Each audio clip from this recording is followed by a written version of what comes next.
Hello, and thank you for joining. Today we have a very nice discussion about life mission, the life you plan for yourself, how it's done, what happens, what are the logics behind it, how can you get tips on how you discover about your own life mission.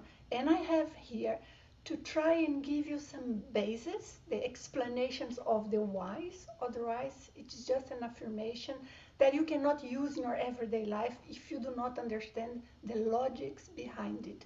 So I'll do my best to bring this, and I am going to ask you, if you are here with me for the first time, that you consider subscribing, and remember to click the bell to be informed of events such as these talks, different topics. And if the video is useful to you, give me a thumbs up and let us jump directly to our discussions. And I start here just bringing an image to you. And what I would like with this image is to call attention to the fact that we planned our lives when we were in the non-physical realm, non-physical dimension, before being born.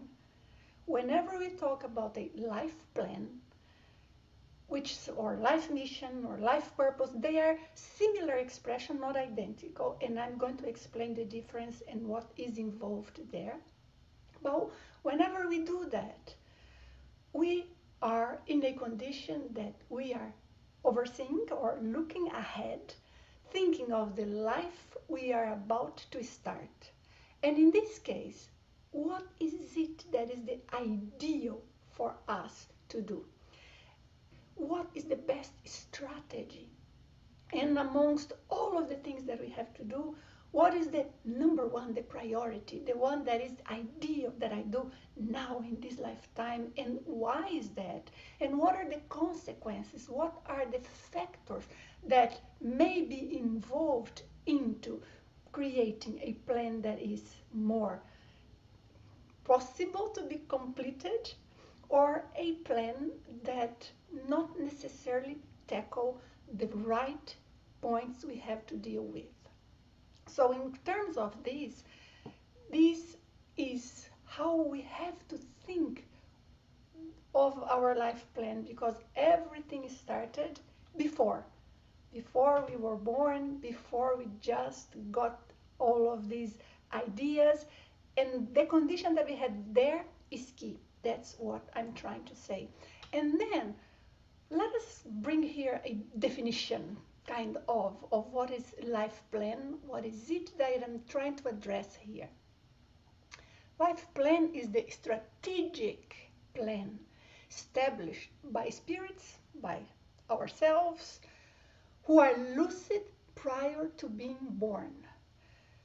A life plan is devised aiming at having the best evolutionary outcome possible one could have in the upcoming physical life. So you see that is focused on the following, the next physical life we are about to have, and the best evolutionary results we could have.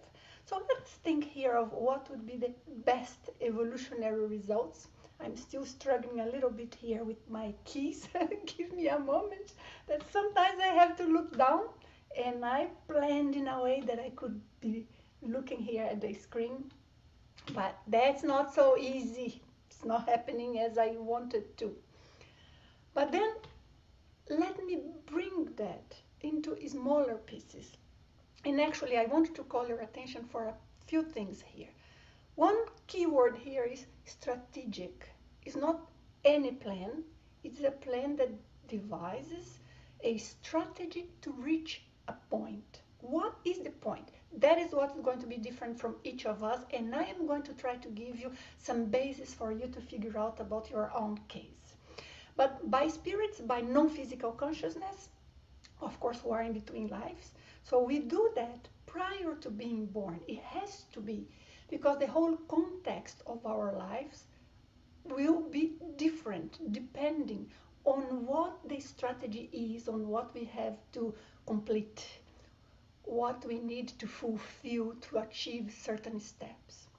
And then when I say it's devised aiming at having the best evolutionary outcome possible one could have, that means in terms of the evolution not only of one person, getting more mature, getting more stable, getting more lucidity, understanding the whole process of life and death. Deep down, when we talk about evolution, what we are talking about is a condition in which internally we are more mature, more stable, more balanced. We understand things. So we reach a state of peace, well being, and happiness that is incomparable to our conditions here. If you ever heard of a phenomenon that is called Cosmo consciousness, sometimes can also be called expansion of consciousness, enlightenment, but bottom line, it's a phenomenon that can happen while we are projected outside of the body, but can also happen while we are here inside of the physical body. And in this case, give me a moment, I'm fixing something here. And in this case, what happens is that this phenomenon, the cosmo consciousness, gives us a sense of understanding much more ample than what we can already grasp in our everyday life. Just because we are seeing things, perceiving things, noticing a reality from a much more ample point of view. We are not restricted to the physical brain. And therefore, what happens is that we feel such a peace. So for those of you who already studied this phenomenon, and for those of you who have already experienced it, perhaps there is someone or some of you who are watching that would be the case. So you know, and that is just a fragment of what we conjecture, but conjecture based on facts, evidences, and on specific scientific model. But based on what we think, that is just a fragment of what we are going to be when we get fully evolved. But there are so many things for us to learn, so many things for us to overcome inside of ourselves, so many things for us to improve, so many things for us to balance out, to acknowledge, to be able to master inside of us. And that is inside of us, I show here, but it's here, it's in our energy, it's everywhere. So this is part of what we are talking about, evolution. And in this case, it's not only our evolution, it's the evolution of those around, evolution of the population of this planet. And when I say population, perhaps I should say beings, because it's not only human beings, but normally it's very focused on consciousnesses of similar level of ours, therefore human beings. But I'm not going to go into these details, otherwise I need 5 hours to go through step by step with you, if 5 hours would be enough. We have a course that is 2 days long, only to discuss about this at the International Academy of Consciousness, an organization that I am part of. But here I want to give you the briefs, okay? So then I would like to mention to you what is it that our life plan entails. And let's understand some of the expressions that we use, which are so important. Number one is, for us to describe a certain idea we have of what we have to do as a life purpose, that in a way means we, in that strategic plan, we oversaw, or we could examine many different possibilities, many different cases, and many different angles. It's really a puzzle, considering all of the previous lifetimes we have had, considering all of our strong, well-developed traits of personality, but also considering what is it that we need to grow, to work inside of us, and also our relation with others, what is well balanced or not. So then that purpose, that bigger thing, is something that has a huge, huge value, not only for ourselves, but for others who are close to us. But to achieve that purpose, we have something that is a kind of a mission. Our mission is to do blah because we have a purpose with that mission. So you see, the mission is not the purpose. The purpose is bigger than the mission. For that purpose, we are going to fulfill a mission. The purpose, it's much more stable, invariable. That purpose, it remains. So, but the mission, it can be slightly adapted according to the situations of life, because sometimes we had a mission that was planned to be done at a certain date, for example, chronologically speaking, in a certain way, but other people that should be there, they are not there. So how can you do your mission if those who are supposed to work with you, they didn't appear, they didn't show up? And then how are you supposed to do your mission if there is, for example, something unforeseeable, a war going on, and then you cannot do? So we will have to kind of adjust slightly. It's just a slight angle of adjustment. You see what I mean? It's just like if our mission were towards this way, we are going to adjust a tiny bit sometimes, but still it's going towards the same direction. We reach the same purpose. If that adjustment is needed when we go to the end of the line, we did the best we could and we had the best outcome possible. But when we detour from what we have to do, and it's not just an adjustment, it's we completely go out of the way, then that's not ideal, because what happens in this case is that we will simply create a condition in which we get out of track of what we had to do. So it's very delicate, but why am I saying this? Why am I explaining this? Because sometimes we have the idea that it's my mission, I cannot fail. I have to be precise by the day. It's not true. If we have to be precise by the day, then we are going to fail.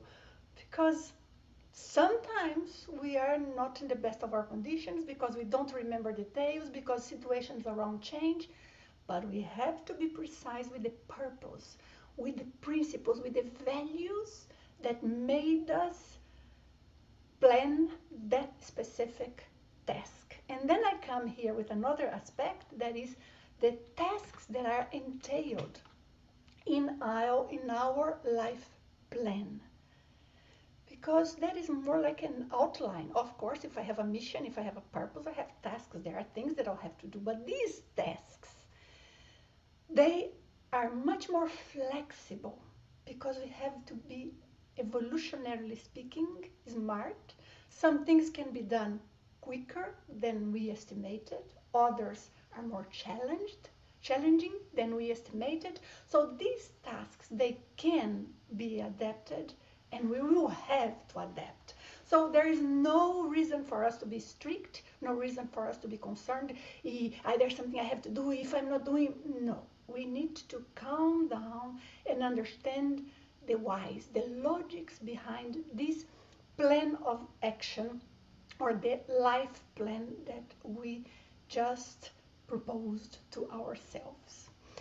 And I must say here, and I'm going to do a parenthesis to mention that there is a lot behind what we are discussing here. And that is the fact that it's not so simple like we just picked something, we thought of something. There is a lot of different elements that they corroborate to some of our choices, or they point out for a not so intelligent choice. We may have support of others before being born to plan a very well-devised, smart strategy for this life. But this is so complex, and I do not want to go into details of the topic, that if I go, they just become shallow. You see what I mean? Shallow, because I'm going to say something that we have no basis to go deeper into the understanding and to see the association of ideas and to follow the arguments and the basis for the information that I would present.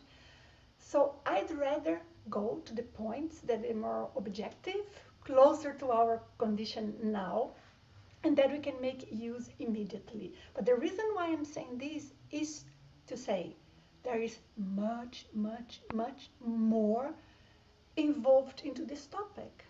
But I'm going to bring the most important aspects here. But here my purpose is to give you as much as possible. So this opening that we did was a way for you to follow me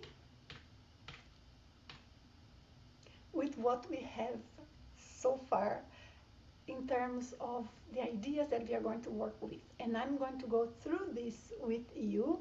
And at the end of this talk, I am going to give you tips on how you can identify at least clues, at least some aspects of your own life mission.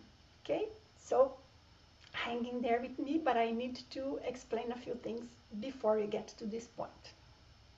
And here what I'd like to mention is that there are some factors that play a very important role in our planning.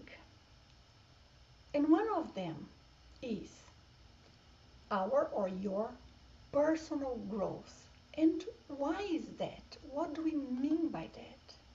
Your personal growth, because whatever you have to do, whatever you have to learn, whatever challenge you will have to face, whatever change you will bring to yourself, to the community, to the world, it has to be within your capacity. There is no logic at all that we would have a life plan that would require from us characteristics, attributes, skills that we have not yet acquired throughout our evolution. So these characteristics, or the characteristics that we will need to do our life mission, they have to be present from the beginning. But there is another aspect here that is key, and that's why I bring this as the first aspect that play a big role. We have to do as much as we can, and usually there is even some slack. We could do even more, but it's a safe plan. And the other thing is, when we do a life mission, it must also be good for ourselves. Be good in which way? So that we have a nice, comfortable life. Well, we would like to have a nice, comfortable life. We would like to have a happy life and celebrate each moment of this life as an opportunity for us to learn, to grow, and enjoy things. Perfect.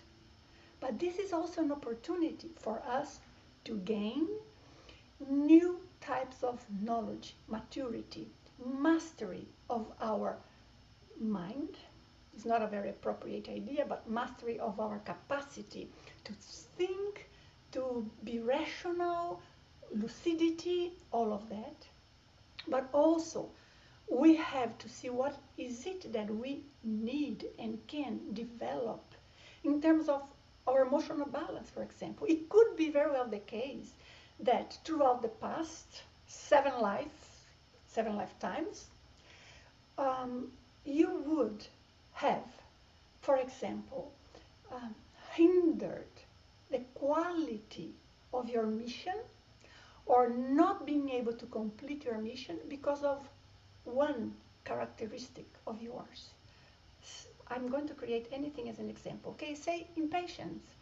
Say the person is not able to focus on only one thing. Say the person is too vain, and every time the person is born again, vanity comes, but in a bad sense. You see, like a big ego, and then it's on the way. So let's say it would be your case.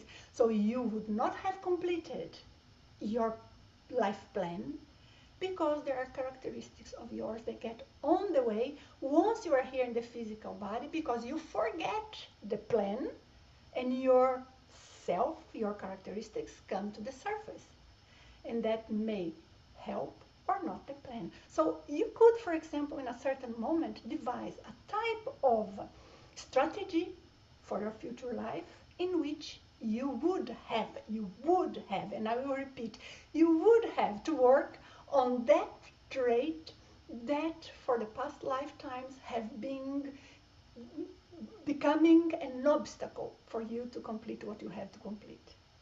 So this is just a superficial, silly example, but very, very appropriate and very common. So our life plan requires that we work on ourselves as well, that we grow, that we become better people internally in terms of evolution. What is not a good plan or not a good fulfillment of a life plan is if we were born with a certain set of skills, I'll put skills, but characteristics, attributes that you have well developed, positive ones, of course, for your evolution. And then we go through a whole lifetime, but when we pass away, we look and the set of skills are the same. When we are in the non-physical world, in the spirit world, we would be, in terms of evolution, the same after one lifetime as we were before. So then it means the whole lifetime did not, or we did not use the opportunity of that lifetime to grow, to change. So this is the number one thing that is very important. So what we need to learn and what we need to develop and what we have already learned and developed plays an important role. And here I'm going to repeat something that I said already throughout my explanation, but I want to make sure it's clear. It's always within our capacity. Nobody will have to, oh, I have to grow so much that I will be very evolved in one lifetime. Not even if we wanted, it's not possible. It's small steps, but we are challenged by our life purpose. If we are not challenged, then we are not creating any change on ourselves. We are not really, really growing. So that is one of the points that is very, very important here. But then we have another condition that is, now I got it, that is the quality of your connection or your history of your whole existence with others. And you see that in the first item that we discussed here, we called it like a personal karma. Not karma in a sense of punishment or debt. No, karma in a sense of what is it that we have already accumulated as positive points in one specific account or as negative points. So what we have not developed, they appear there as a minus, but we have developed what we have developed. They are a positive point. It's an important tool. What you have developed is a tool that should be used in this lifetime. Otherwise, it's not, doesn't make sense that we have skills that are not going to be used. So whatever your mission is, you will use your skills, but you'll be challenged in some way. And here the same thing, the quality of your connection and the past history with others, and when I say connection, I mean energetic connection, the link, the bond that have been established throughout many lifetimes, that will determine another aspect of your life mission. Why is that? Because sometimes we have relationships that they are kind of unbalanced, confused. We have things that we have to fix, but we may have others that are splendid. We may have some that we like very much, but are toxic. They are poisonous to us. They don't impose our evolution. They just hinder our evolution. So all of this is very important, but that is some sort of account with minus and pluses, with positive aspects and negative aspects, with a bigger group. I'm not talking about family only. Family, obviously, they are part of our group, but it's more than family only. It's the community, it's people we work with, anyone that directly or indirectly we affect their lives or we relate to them in any way. So this is very, very important. And this creates some sort of ripple effect. Because when we can change the relation we have with one person, then it alleviates, kind of lift off some sort of information in the energy that we have in our energy field, and everything becomes different, changed, improved. So that is also one aspect that played a big role, meaning we may have had to be born in a certain place, we may, because we have a big commitment with that group. Or maybe we would prefer to have been in a different area, doing a different life mission, but the super priority that is late, that is hindering our evolution, that is creating a lot of intrusion from spirits, intrusion from bad energies, and it's making us very vulnerable. It's the situation of the past that we have somehow still pending in that completely different region of the world with a completely different group of people. So it may be that the most intelligent choice, the most strategic, well-planned thing would be to be born in that area, because I cannot do much, or that would be the case in this example. One would not be able to do much in the life that they would like to have, or the purpose that they would like to have, if there is something that's holding them back. So it's a huge puzzle of putting together our own lives, our own needs, with the needs of others related to us, with the things that we have done in the past. But we have to take into consideration our skills. We have to take into consideration what we need to develop, what we need to learn, what is possible for us to do. But we also have to take into consideration the moment of the planet, society, because we may want to save the world, but if the majority of people are in a certain specific set of mind, we cannot save the world so easily. We have to go and start planting a seed to help people to change their minds. And then it's very complex. It's not just thinking of a specific task and there I go and there I do it easily. It's not. There are many aspects for us to take into consideration. That's why I'm saying it's a puzzle. And what I have to do must match what others in close relation with me, I said close relation, okay? So families or family members or other people that you met in your life that are very close. So your mission or your purpose needs to match in some ways, not match perfectly in the same direction, but must be productive, evolutionary speaking, for both. And then some people would say, gosh, but I was born in a family that is everything so difficult. It's hard to figure out how to handle that family and everybody fights. Well, maybe you were born that family to serve as an example or to finalize your last debts with some aspects for that, or to learn something, and then that is over. So there are so many different angles and aspects to examine. Again, I'm not trying to bring answers in relation to this, because we do not have the prerequisite information to be able to go into that depth. But I am mentioning so that you can at least know those are aspects that they play a role, that it's important to take them into consideration. Hope you understand what I mean by this. So then there is another thing for us here to analyze and think, which is your relationship with a bigger community. So it's collective karma. In the past, that was much harder to reach a collective karma, to go beyond our limits.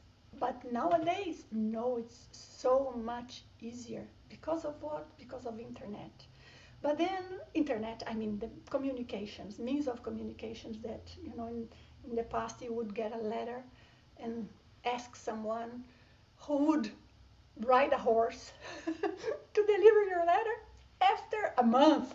Sometimes it would be months before people could communicate. Nowadays, everything is so fast, and that's wonderful. That speed up evolution, that speed up the whole process. What in the past we would need 50 years to happen, nowadays in 1 year it happens. That's excellent. That gives us an opportunity to do good, to make a difference in the world as a whole much more easily, but also gives an opportunity for people who are not so balanced, who are not yet very wise in terms of discerning some aspects of their evolution, to just be caught into information that is not good for them. So here it's a double-edged sword. But at least my point here is we have to bring this into the equation. And if you are planning the best strategy for you in your upcoming life, of course you will, or naturally you would think, what's the maximum that I can do for humankind, for the whole planet, as in general? The maximum I can do, according to my evolutionary level, my possibilities, and to the other two aspects we discussed before, is blah. So that's it. That's what we are going to plan. And as I said, it does not involve only us. It also relates to others around of us. Having said that, I think there are some very important elements here to help us understand this even more. And I want to bring to you some facts and some myths related to the idea of our life plan and life mission. Okay? And when I mention these facts and myths, we will start with the facts. And I want to bring you one thing for you to think about. Determination is required for a successful completion of your life task, or one's life task. Period.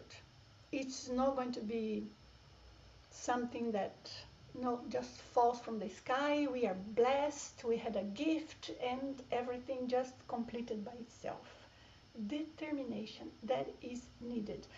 So sometimes we think that determination can be even more important than some of the skills that we have. And that's true, because we can have all of the different tools inside of us, but if we are not determined to go ahead and to apply them, it doesn't work. It's not going to help in any way.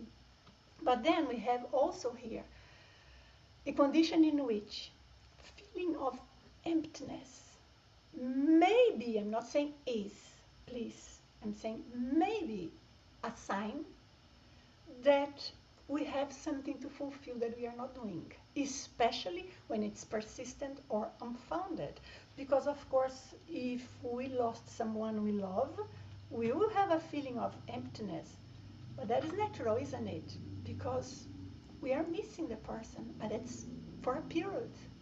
But when that's persistent for no reason, we have a job, we have a family, and we have always had that feeling that something is missing, there's something we have to do. In my experience, that is a very important sign that yes, we planned something and we better get in track to start doing it. And I already said I'm going to give you some tips at the end. But that is very important, because sometimes we would just think, oh, this is psychological, this is just depression. Of course it can be just psychological, of course it can be just depression, but we have to consider that maybe it's none of those, it's something different, and it's a deeper feeling, more innate feeling, that there is something we have to remember, there's something we have to do, but it's not popping in our minds immediately. This is very common, and we have to think of it. Another fact here that I want to bring to you is that the complexity of your mission depends on your evolutionary maturity, on how much you have grown inside. What is maturity of yourself as consciousness, as a spirit, not body. Understand? So this is very important because sometimes one would think, oh, I have to do something very difficult. No, no, no. Whatever we have to do is as complex as our level of evolution allows. And that involves everything. Being able to control energy, being able to, um, how can I put this? Be able to face the challenge, to keep our energy strong when there could come counterflows that tries to stop us. All of this, but also having the skills to face the physical situations you have to face. If you are going to write something, let's say, to change the educational standard in the whole Western community, then you have to have some skills to be able to do that. So how complex it is, how deep of a change will be made, especially when it involves other people in a larger community, which is when it becomes really difficult and complex, that will depend on your capacity to do it. When we are before being born, and we are lucid, I already said, this is done by someone who is lucid before being born. They know they are dead, they know many of their previous lives, they know what's important to do, they know the consequences of what they did in the past. So when it is the case, the plan is one that fits in the best way possible what we can do and what is doable. Is doable meaning can be achieved. What we can do, but what can be achieved. The two things come in place here when pondering what would be the decision. And that's a very important aspect for us to think of. There's another thing here, and now I'm coming with the myths. We were talking about facts so far. Now I come with the myths. And the myths are, you have absolute power of choice on what your mission will be. And the word absolute here, you see, it's highlighted. And the problem with this sentence is the absolute. Of course, we have some power, but it cannot be an absolute power, can it? Because then, if I am before being born and I choose that you and your partner will be my parents, it's my choice only, so I can impose my will on you. Does it make sense, Cosmo, ethically speaking, logically speaking? Does it sound like something ethical, respectful? It cannot be. No. Of course, there will be reasons, different reasons that make us be born in a certain family with certain parents. There are loads of information about it. But sometimes we will have to see what adjusts the best with our moment, with our condition. So yes, we have power to choose, but not absolute. I cannot choose, I am going to be the next Queen of England. Good life, money for life. I'm not saying that is the case, but I'm just bringing what one would think. So that's what I'm going to be. But does that fit what I need? Does that fit what is my karmic connections of the past? Is that going to allow me to bring productive, deep change to the world? Is that going to change or adjust the relations that I have with others? It's not just a matter of me choosing. Is it possible at all?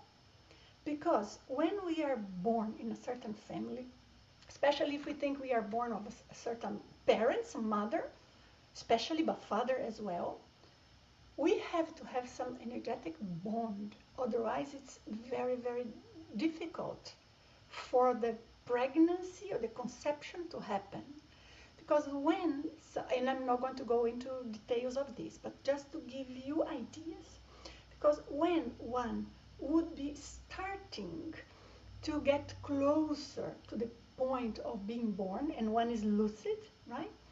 We simply will have to create an energetic connection with our future mother to start with. We are going to be attached to that body. We are going to have a body that will be growing inside of that consciousness. If we do not have a strong energetic bond, then there is no way that us as consciousness will be linked to that physical body that will just start being formed. But that is in a planned mission, right? Or in a planned life.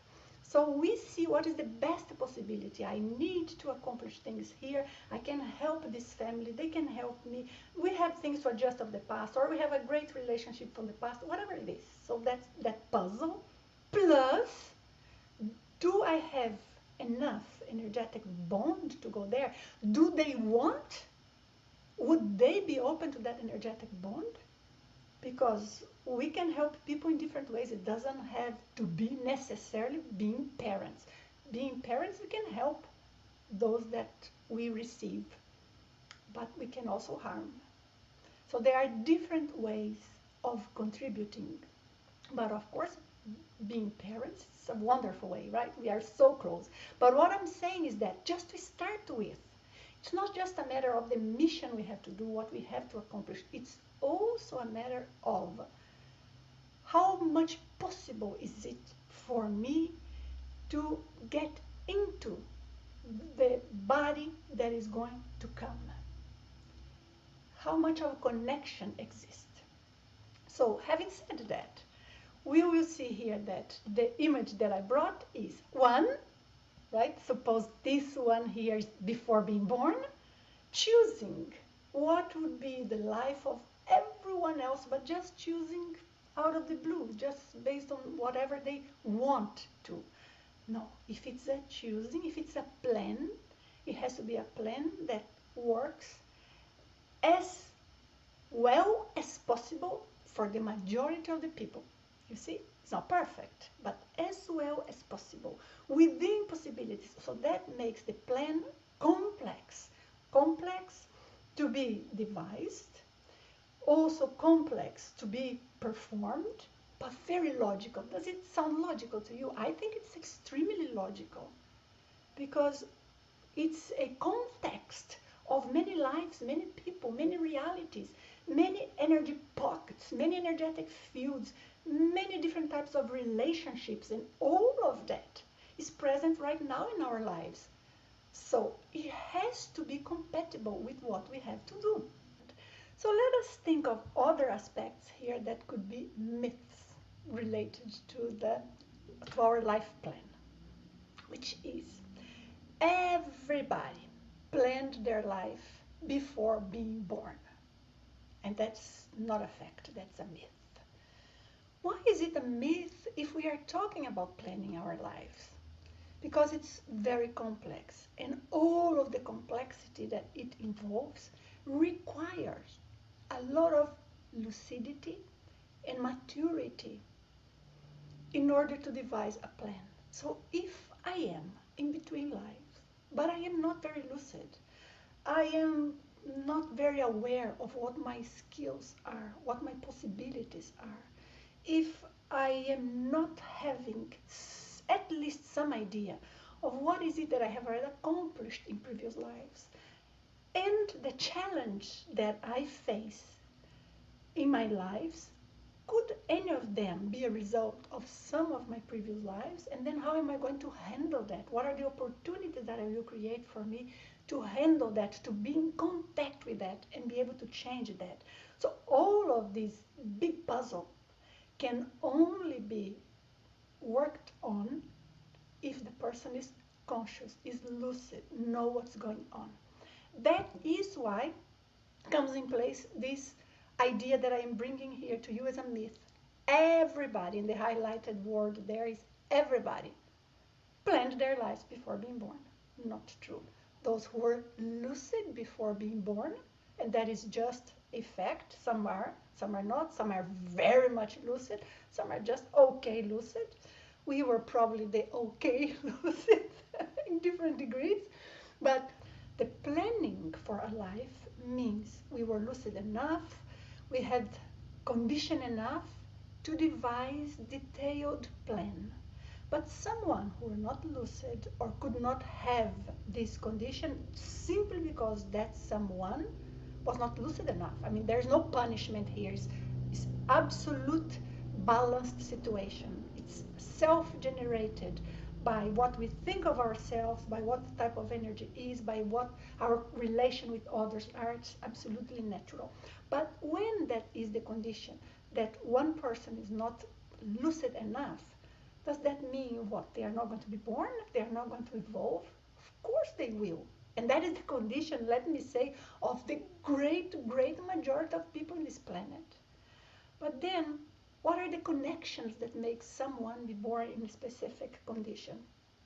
Energetic connections, karmic connections. When I say karmic, I do not mean negative. I mean in the context that we have discussed before. Different elements of energetic connection. This will create a situation in which consciousnesses who could not plan in detail will be born based on what is the strongest connection to them. Sometimes it's to a person, sometimes, or to a group, sometimes it's to an idea, sometimes it's to a nation, sometimes it's to a place, to a house. But that strong connection is what will bring them here closer and closer to the physical dimension until eventually they're connected energetically with someone, a mother and a father, and that consciousness will then get a body and be reborn. Does that mean that consciousness is not going to evolve because it's not a very suitable strategy planned, or there is no strategy planned? No, it does not mean that. Everyone is evolving. Just by being here, we face challenges, we suffer with things, we learn with things, we keep adjusting. And sometimes there's something we are doing that doesn't work, it's not good, but we repeat until we get tired, and then we will change. So everybody's evolving. But how fast? With how much difficulty, or better saying, with which level of efficiency? So the more we can plan, the more efficient will be our mission, the completion of our mission. The more fruitful and balanced will be the development of our mission, because it was planned. Otherwise, it's just come and go, try and error, but that's it. Everybody's evolving. So far, so good. Let me then go ahead here with the points that I want to mention to you. We have here another myth that it's very important to clarify. That is, if you are in the right path of your life plan, you will face no obstacles. And that is a huge, big myth, because some people, they are into the belief that if I'm doing my life plan, so then I am a good girl, I'm a good boy, okay, so then everything will flow perfectly. I'll have no challenge. I do not know how you think of that, but to me, if it were that simple, everybody would do their life plans. You just go, start growing on track, and it flows well. And then not necessarily that's challenging us, not necessarily that is poking aspects of our relationship with others or our society that needs to be adjusted, changed. So that is very important to think of it, because that is a very, very wrong conception. It's a misconception that I have been hearing for the past 30 years. We didn't used to use that much in Brazil, but now we do. But it was very common at the time that I moved to the United States. And then there was that avoidance of challenge, and that cannot be. Hope you understand what I mean. So it's not true. Why not? Because if you are in the right path and you really are doing what you are supposed to do, automatically you are going to have some obstacles to start with yourself. Because if your life plan pushes you to develop new skills, developing new skills means there is something that I need to do and I'm going to have to learn. I have to put effort. I have to put attention. I have to put more determination. It's not something that's already spontaneous and well established inside of me. So to start with, there is a level of obstacle that is inside of us. And that's why many people don't do their life mission, because they just want to be in a comfortable condition, and they just want to do their life mission if they are absolutely certain of what it is, not even one step wrong, and everything has to flow perfectly, and then they have to have the best spirit guides ahead. Then it's complex, because we have aspects that are the developed aspects, but we have aspects that we have to fix. So we need to take this into consideration. And sometimes, depending on the type of task, okay, depending, we may be trying, let me pick the example that I mentioned before. Maybe our task entails writing some very important papers to propose change in the educational system. That is a huge thing, guys. That's huge, right? Can change the planet. How easy it is for the person to do it, because that is going to go against many interests. The laziness of some people who do not want to change, the bureaucracy of others, perhaps people who do not want to teach and follow that method, it's harder for them. Parents that may not want, politicians who feel threatened, and parents who feel unsafe. There is a lot to face. And this because we are talking about something mild. It's just education. We could be talking about crimes, drug dealing, wars, you know, miscommunication. That's not what I mean. I mean someone who holds communication, holds back information. We could be dealing with these aspects. Education is the lightest in a way. But therefore, we will have always some level of difficulty. That's natural, and that's not to be taken as there is something wrong. So, repeating, if you are in the right path, you will face no obstacles. Please don't follow that. You need to find other parameters to identify if you are in the right path. There are others, but deep down, you have to examine inside of yourself, because we know when we are doing the right thing, and we just use as an excuse the difficulties to stop doing it. And we also know usually when we are doing something that is not important, but we are doing just because we are there and we cannot do different. So now it's the moment for us to be very truthful with who we really are if we want to identify our life mission. And then there's another myth here that I am bringing, you see there with me in the screen, that is, it doesn't matter if you don't accomplish your plan, because you can just do it in the next life. Is that a fact? No, that is a big, big myth. But aren't we going to be reborn? Aren't we going to take as long as needed to evolve? Absolutely yes. But it's not that it doesn't matter. Because if we don't do what we have to do, that is not going to impact only ourselves. It's going to impact the energy connection of ourselves with many other people, and them among themselves, because their evolution and their lives will be changed by us failing.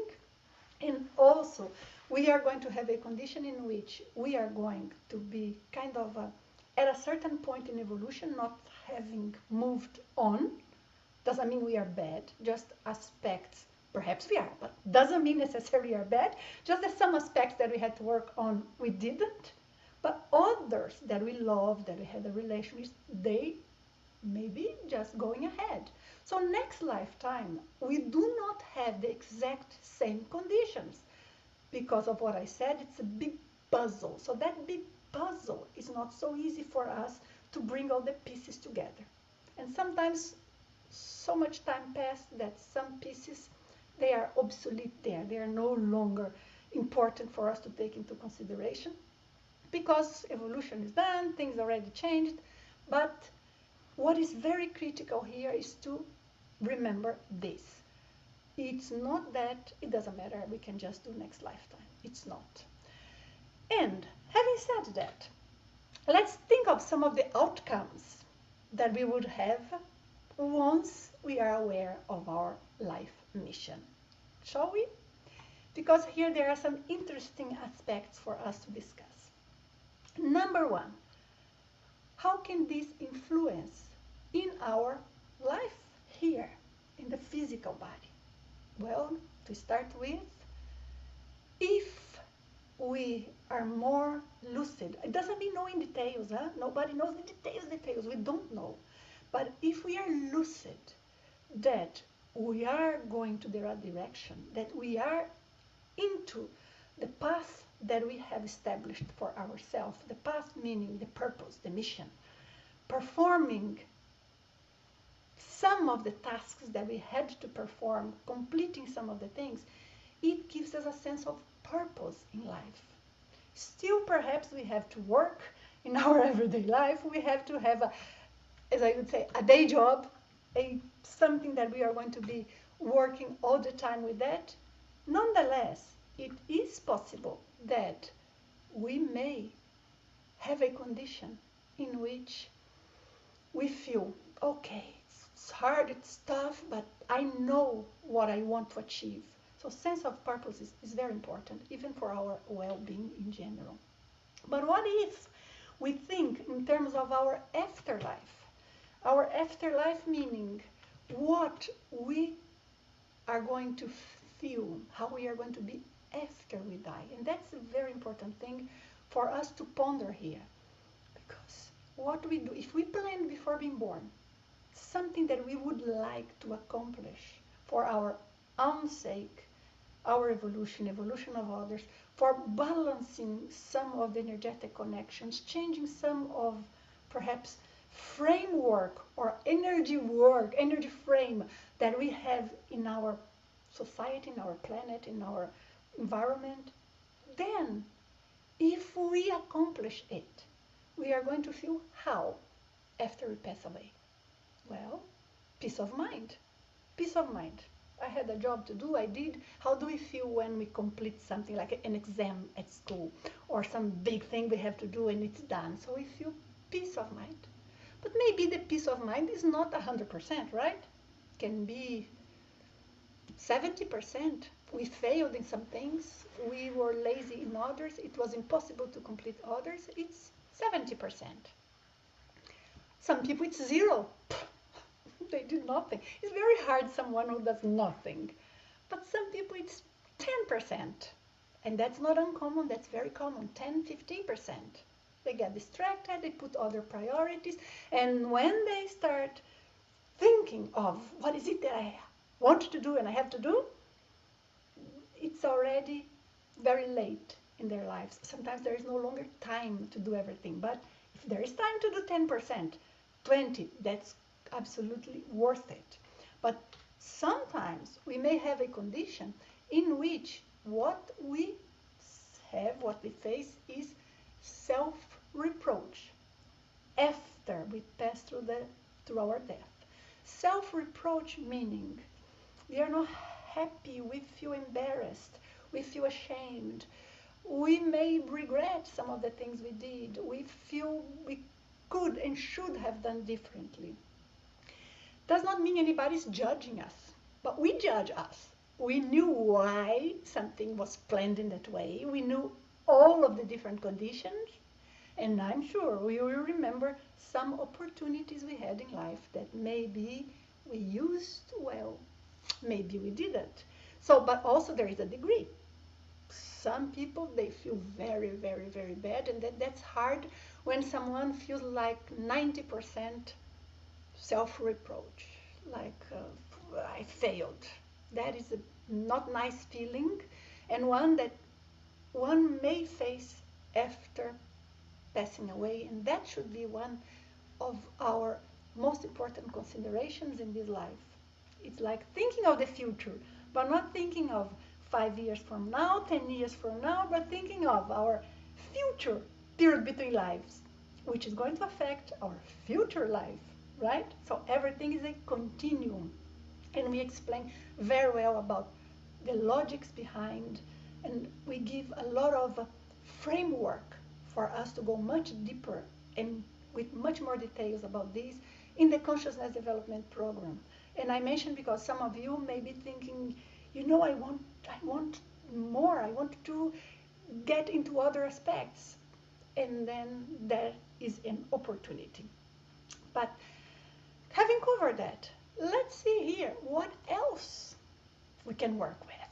Let me give you some tips, right? Some things that you can try and put in practice for us to deal with these aspects that we are discussing here. Number one, try to distinguish from who you are and who you were taught to be.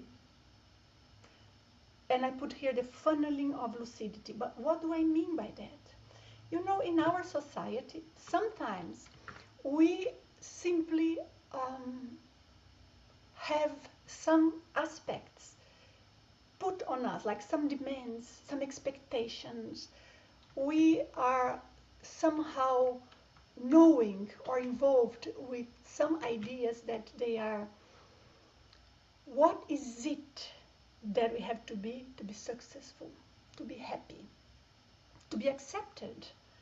And that is very hard on all of us. But believe me, we took that into consideration when planning our task.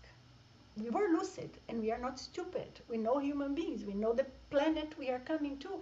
And to the best of the possibilities of foreseeing how things are going to be in the world or in society ahead in our future lives, we will try to take that into consideration. But the point is, because we forget details. Look, we don't forget our values, who we are, our purpose. We don't forget that. We don't. But we forget the map. We forget the details. And because we forget the details, sometimes we simply start becoming more what we learned to be based on our culture and society, and less of who we really are. You don't have to change yourself drastically, but it's important that you start thinking, what is it that I really have inside of myself?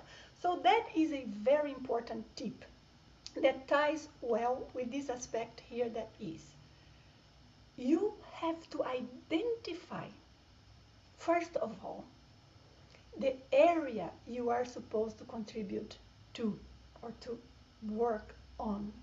The area, meaning the field.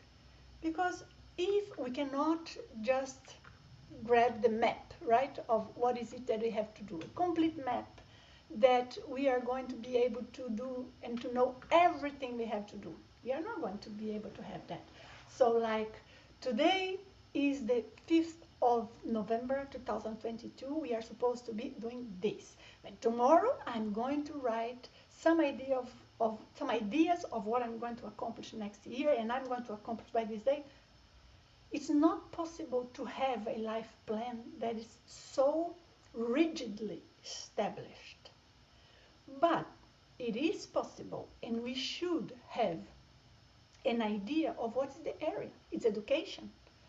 It's human rights. It's supporting the community.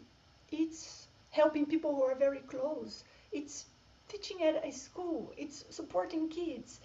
I'm giving examples that are, in a way, a little cliche, but they help us think of it. So what is the area? Is it to enlighten people in general about the existence of a non-physical reality, about life and death? So more or less what I'm doing here is multidimensional reality, the nature of our consciousness. So what is the area? That is very important. Doesn't mean that's necessarily going to be the only thing, but that is going to be the main thing. The rest is just, here and there, a touch, a hobby, something you like. But a purpose, is a focus. So you have to decide that. You have to think. You have to establish. But it's not choosing. You are not choosing. You are identifying. Please think of the difference. You identify what's the area. It's already inside of you. It's not choosing because otherwise, you know what? Now, the profession that is being very, with a lot of demand and people make a lot of money is this. This is choosing. But what we have to think is what I am good at, what I want to accomplish, what I feel for me. It's something I must do, I want to do is this. So it has to be a blend of how we can put that into operation, we can put that into practice, and what the world is and what is inside of us. It has to be a blend of all of this. And then there is another very important aspect here, that is take the first step. You are not going to get there if you are waiting for the full script and the complete certainty before you move on. That is a very, very common mistake. And why is that? Because most people, they want to be so certain that they keep thinking what is it that they have to do, and maybe they don't remember. They want to have a past life recall. They want to meet a spirit guide and mentor, a spiritual mentor that is going to tell them what to do. This does not happen. If you meet someone inside the body or outside the body that tells you what you should do, please apply a lot of discernment. Be wise. Because part of our learning, part of our life mission is us being able to recognize what impulses us, what is it that drives us to life, and how we are going to juggle that with the other commitments, with the other situations we face in life. That is part of our life plan. And it's not right that somebody comes and tells you what you have to do with your life. You may get inspirations, absolutely yes. You may be supported to see something, for example, in an astral projection, or there is one day that a magazine just happens to be there on top of your table for some reason, and you read something that was so important for you to learn about, and that clarifies things and makes you think about aspects that are going to help. And I'm saying it's not a coincidence, right? It was just a synchronicity that energies and specific conditions brought that magazine there. Of course we are going to have all of this, and I'm sure you have had and will continue having. But nobody is going to come and tell you 3 years from now you have to be divorced, and then you have to be living in that other country because part of your task is not in the country you are now, is in another one. And then you have to let go of blah, blah, blah. But then you have to learn such and such a skill because you will need this in 6 years from now. Nobody tells us that because that is overwhelming. Things come little by little and they make sense little by little. That's why you have to examine yourself truthfully and take the first step. Once you take the first step, you can see ahead and then you adjust. You see, no, it's nothing like this. No, I don't feel it's this way.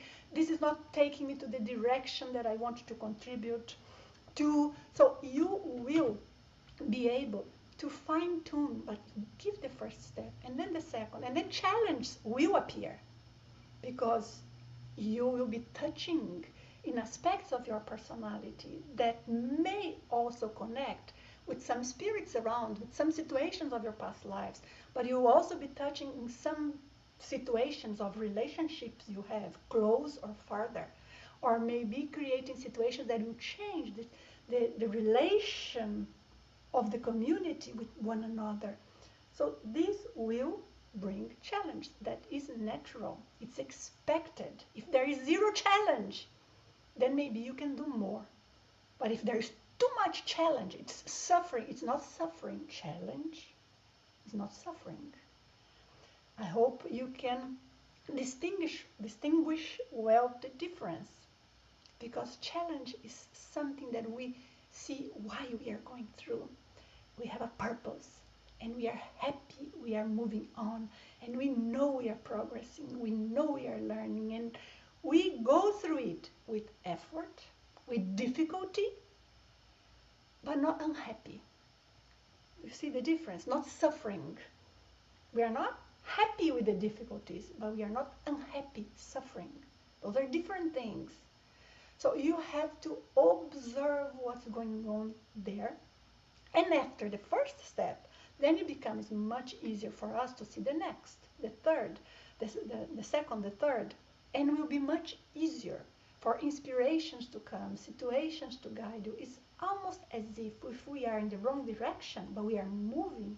It's very easy for life synchronicities, your own recollection, your own correction with your values, with what you have committed to, and even some spiritual mentors, just to give you a little touch, a little intuition, and you readjust. But if you are stagnant, stuck in constant doubt and feeling negative constantly, it's very hard for them to put us into motion, because it's too much to bring at once, and it's not their task either.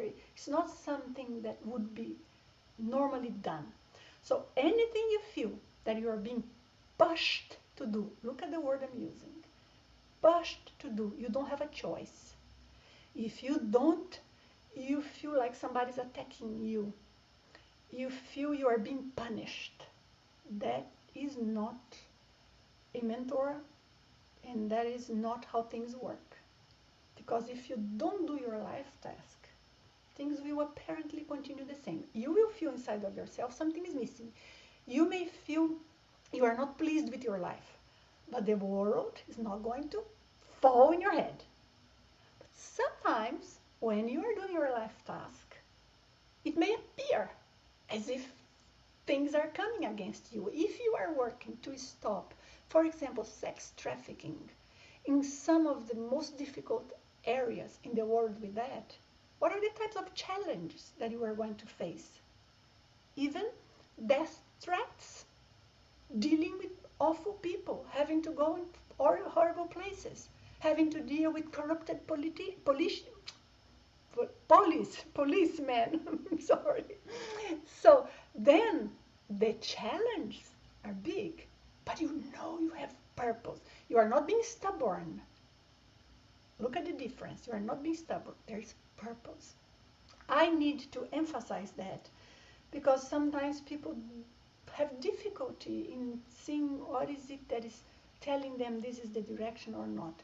But in order to identify the direction, another thing that I suggest you do, and that's extremely important, is try to find clues inside of you on your innate values. And I have here a little child, because many times when we remember of us, our personality, our ideas as a child, it may help us distinguish who we are from what we became. Do you see the difference? What we became in the sense of what society made of us, what we were taught we had to be, because we are taught good things that we have to implement, okay. But we cannot be who others want us to be. We want to be who we are and grow from there. So when you think of your values as a kid, I'm talking about values, what was important? What were the aspects of the world that would be very puzzling to you? What sort of experiences you have had? What ideas would cross your mind? What wishes you had? And from that point on, you start following. And then you may see a point that is a linear point, that kinds of a thread that connects one thing to another. Or you may identify what is it that you have to do differently. You knew since you were a kid, there was something you had to do differently, something you need to polish, whatever. But this is another tip, another aspect that you can try to engage into your analysis to help you get clues. I'm talking about clues of what your life purpose is, what is your mission. And then there is another very important aspect. Decide which existing commitment you cannot neglect. Say, for example, that you have 3 kids or one, and you think, oh, I think I had to do my life plan in the basis of United Nations in Europe. Does it fit your life now? How old are your kids? Do you have to spend more time with them before you go to that step? Or maybe you can take them with you, but then you're going to have to be a father or a mother, plus that important person in the United Nations in Europe. Just to pick a crazy example, but very possible. The more commitments you have already established that you cannot let go, the more you have to carry with you and do at the same time that you are doing your life plan. Perhaps some of the commitments that you already established in this lifetime, they are part of your life plan. Oh, but I never thought of it. Yes, but life brings to us naturally situations that are related to us. And perhaps you are into the right path and you are already with some commitments related to that. Or maybe you got married too early. I'm just giving examples that many of us face. And that brought your life to a direction that was not ideal. Or maybe you become a very successful businessman or businesswoman, and that put your mind so much to focus into one direction that there were no space, mental space, for you to consider also the possibilities that were related with your life plan. So you have to analyze. But that is something that is very important that you take into consideration, that you examine and you think, if I have to let go of the maximum of things in this life, what is it that I would not and could not let go? And the decision is absolutely yours. But that's an important, I think an important thinking. It's an exercise. Just by doing that's very important exercise in our mind. Another tip I have for you is that if you understand the cycle of life after life, life after life, or life between lives, right? And how we evolve, how one situation interferes with the other, what happens in the spirit world, how evolution happens, what are the different skills that we develop throughout evolution, what sort of support or obstacle we face before being born in between lives. When it comes to planning this lifetime, what is the situation of some of the relationships we have, maybe even with partners, and how does that interfere in your life mission or in our life mission?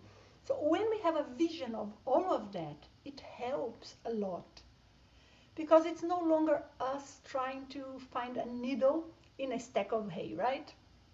It's a little bit more of guidance as to what we have to look for. And the Consciousness Development Program brings a lot of that. I'm just mentioning because for many of you, if you were, or if you are now in a moment, as I was 35, goodness, I do not even want to say, 40 years ago, that I was, or maybe for all of my life, thinking, what is it that I have to do? What is it that I have to do? And then it's important, because otherwise it's like something is missing. What is it that is missing? Nothing. But then you look around, but I still feel something is missing. So that may be a great tool for you to increase self-knowledge, improve your capacity to understand all of this as a whole. And by the way, I asked IAC, I spoke with IAC board yesterday, and I just put a coupon for the Consciousness Development Program. In the description, you have 30% discount if you want to take the Consciousness Development Program, okay? So you take a look that you have to use the coupon that is there. But I know very well the program. I have written it. I give many classes there. And I've seen lives literally changing because of the knowledge that one can start grasping there. Knowledge that sometimes we are eager to learn inside of us and we do not know where we can find it. And also another thing that you can use to identify your life mission is out-of-body experience, a conscious out-of-body experience. There are different situations in an out-of-body experience that can help you get more clarity on the direction of your life mission. For example, you can have an out-of-body experience in the place where you were, the place, I mean the non-physical community you were before being born. Once you get there, you may remember what is it that you had planned, what was the situation or the thoughts you had there. However, I must say that this is a very rare type of experience for different reasons. Among them, because once we get there, it's so many memories. It connects us to so many other lives that it may become too much, even difficult for us to reconnect again with the situations of this life and the people we face here in our job. And do you understand? So that is a rarer type of experience, but possible. More common would be you leaving the body. And just by being very lucid there, it's almost as if we can recognize ourselves. We can sense, we can feel us as a being, as a consciousness, without the limits of the physical brain. So it kinds of brings to the surface some of the ideas that we knew before being born. And then when we are back into our bodies, returning from the astral projection, we have much better chances of getting the proper insights, not from someone else, but from ourselves. Because I said the knowledge is inside of us, but how do we allow it to come to the surface? How do we allow this knowledge to be more conscious? That is the idea. So that we know what we have to follow. We know that it's inside of us. So the out-of-body experience plays a very important role. We have, of course, to have a good level of energy balance.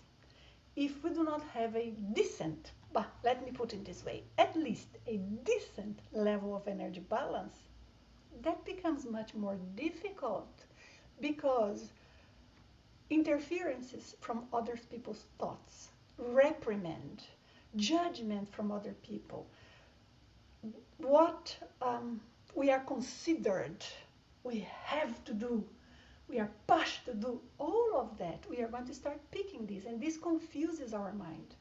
And on top of that, I'm sure there will be some non-physical presences like spirits who are not very happy with us going ahead with our life plan, because that means us becoming stronger, more mature, less connected with those less mature, not because we leave them behind, but because they can no longer influence us negatively.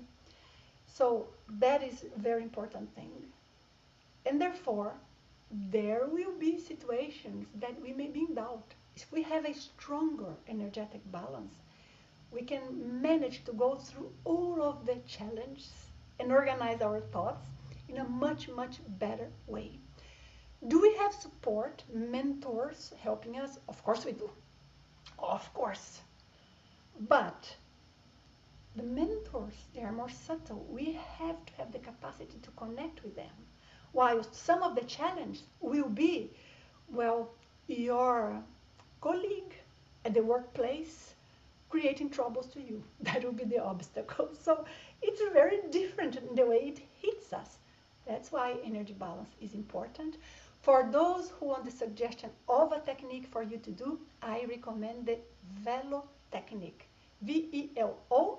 If you are not familiar with this technique, you just take a look here in the channel.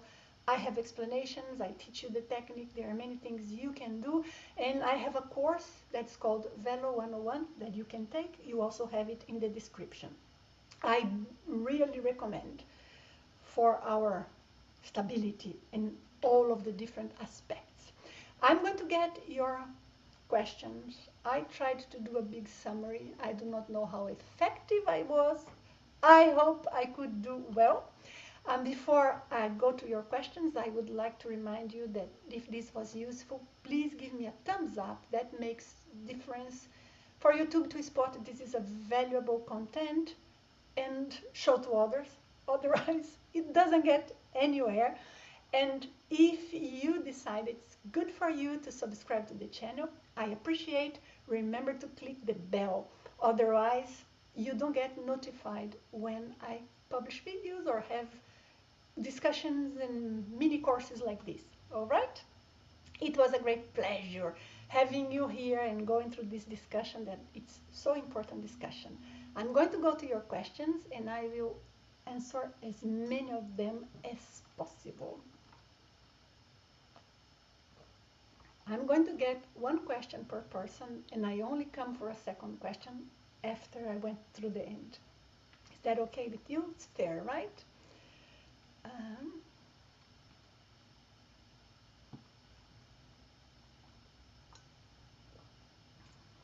see many fellows, non-fellows here, Trevor, Jean-Marc, Peter, nice to see you guys here. Question.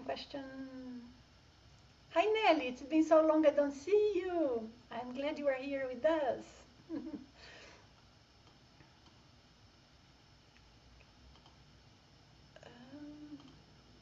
Nelly is telling us, thank you so much for your live. I spoke to my parents and explained to them past lives. And even if they don't believe, they understood we have things to solve now and together. Yes, good. That's a good start, Nelly.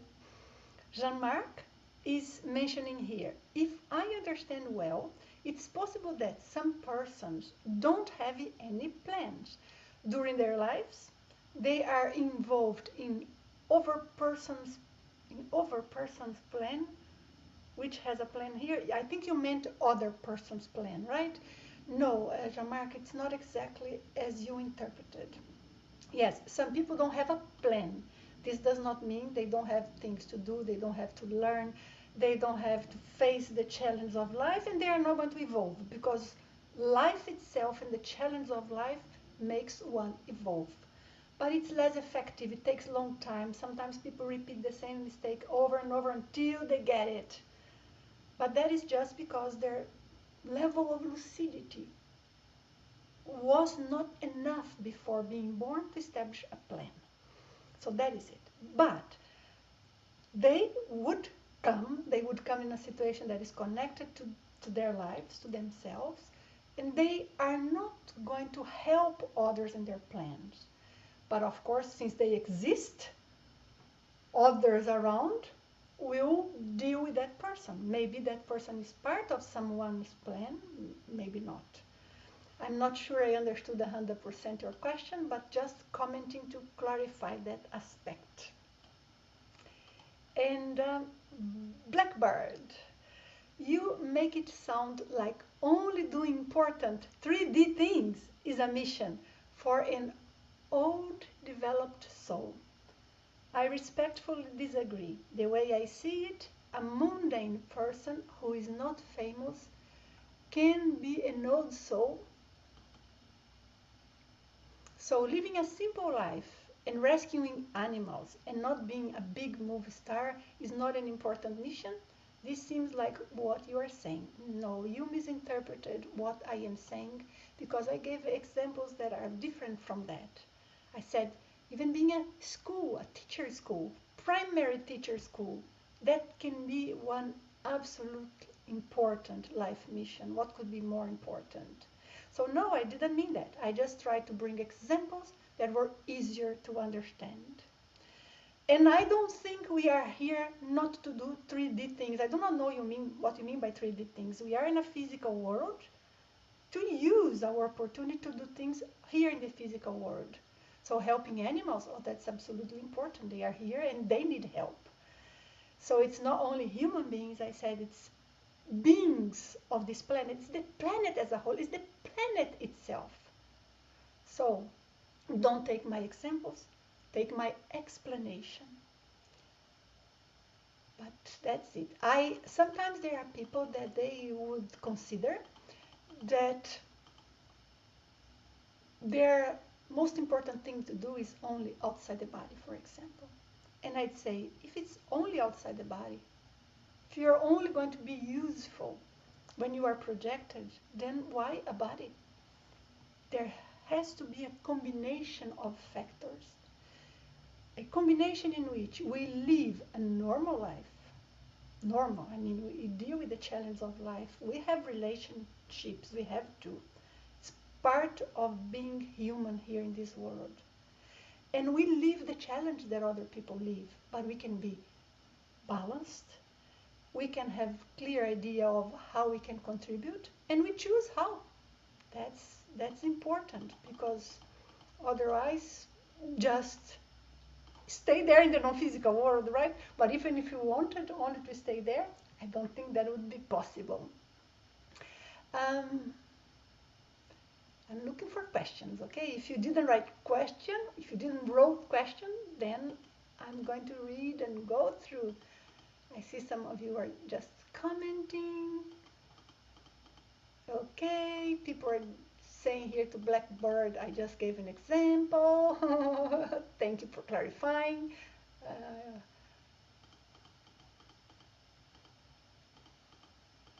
You guys were discussing the class instead of hearing what I was saying, and got stuck in one idea and one example instead of hearing beyond my words.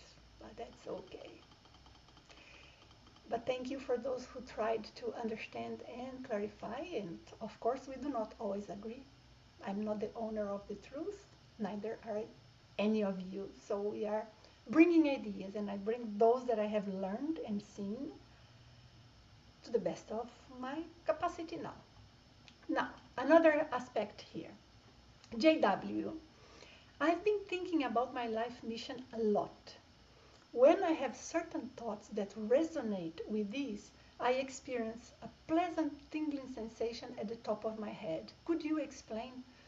Sometimes we may have some thoughts that connects us to some specific types of energy that we have in our own bodies, in our chakras, or maybe some non-physical consciousness, a spiritual mentor that is close by, and that connection activates our energy, makes our energies resonate in different ways. So here, most definitely, it is activating your crown chakra. That is very interesting. It is a sign of something. And what's something, you have to decide. But you put the word here that it's a pleasant, tingling sensation.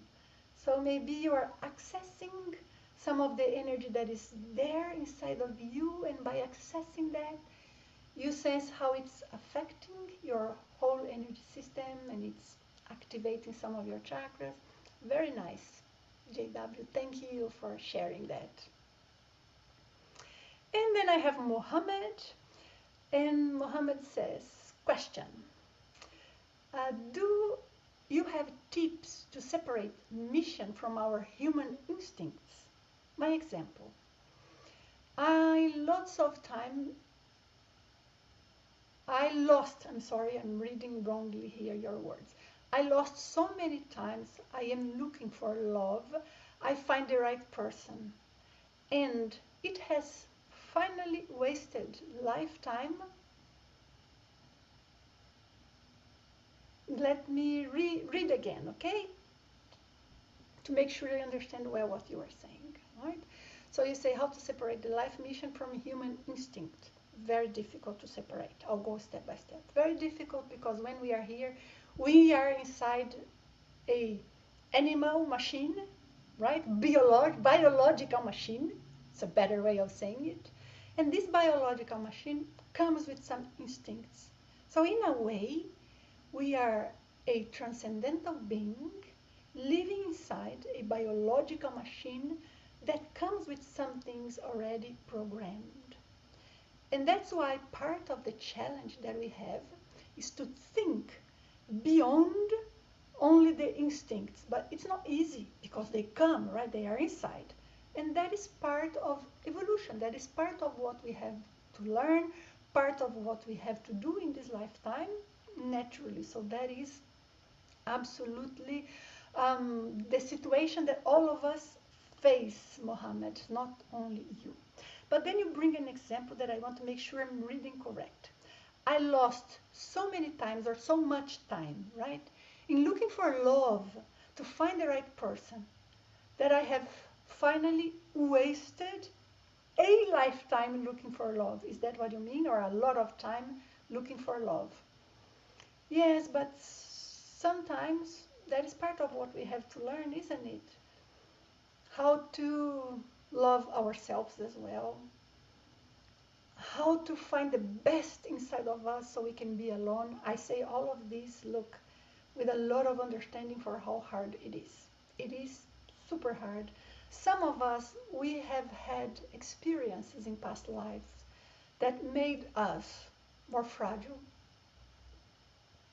more sensitive in emotional terms for some of these things, and that makes it harder for us. On top of it, it comes the instincts, as you said, and it comes the situations that people bring to us in this life, like you have to have someone like this, or you need, if nobody is with you, if you didn't find that good person, then you cannot be happy, or then you do not deserve love. And I think this is what hurts us a lot, the idea that there is something wrong, that we don't deserve that specific kind of love because we couldn't find that person.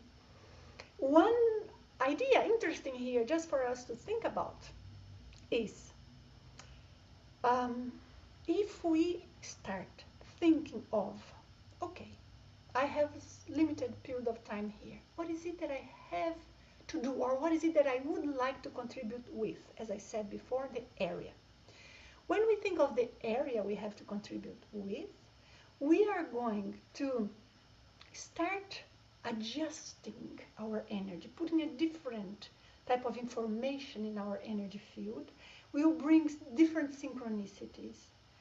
And that may, in turn, create situations in life in which we meet people that are more related to us. Not the perfect one, the perfect person.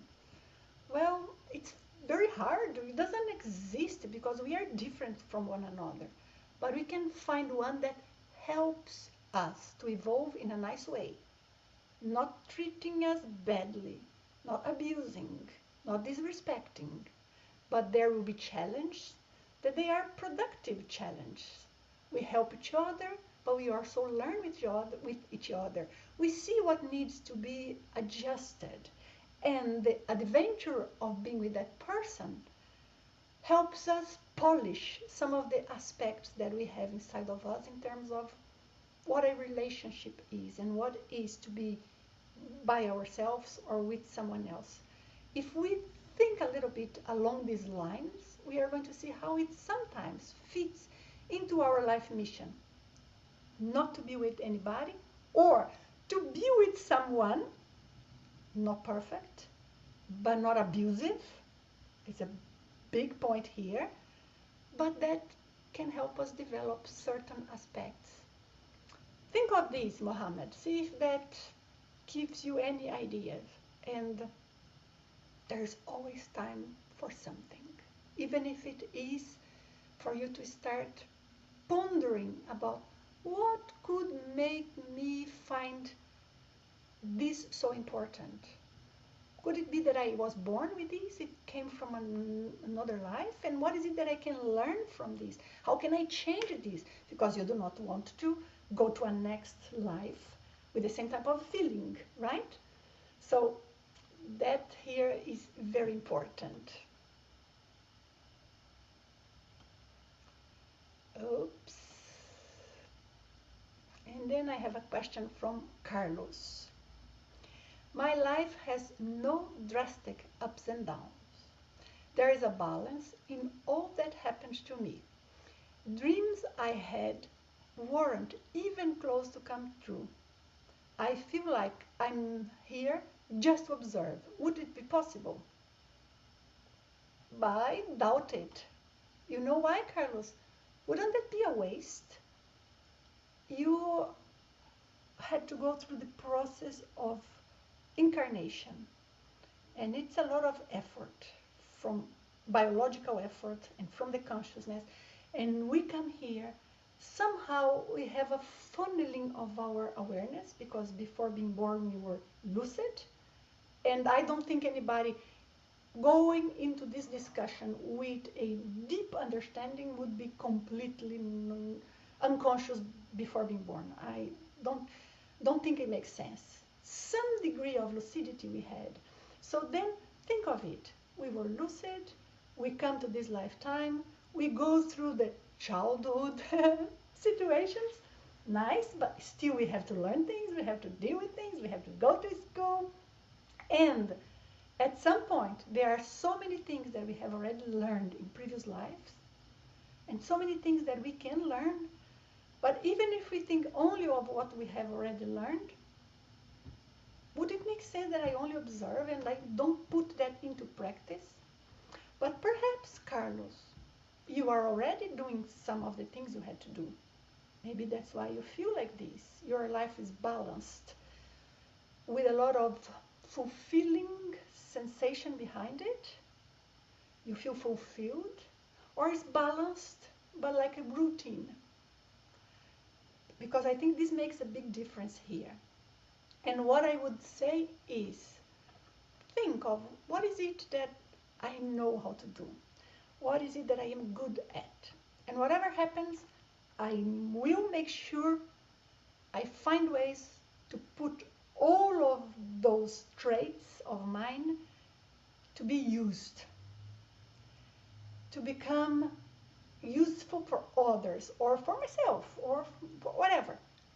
If you just include that, I think that can make a big difference. And at least you know, if you are only observing and everything is good, everything is good. It's just the way things are. Does it make sense to you? But then here you say, dreams I had weren't even close to come true. Maybe because life is settled, but it's settled in a way that is not exactly what you wanted. I think here you have to start step by step, thinking, planning, seeing what else you can include, without any drastic movement. Peter here is thanking us. Thank you, Peter. Thank you for the excellent talk and sharing, especially the facts and myths segments and tips. Yes, they were a summary, but I guess it helps us, right, to put things into place in our mind, to organize. William, hello. Is it possible that our past circumstances have set the stage for our life mission?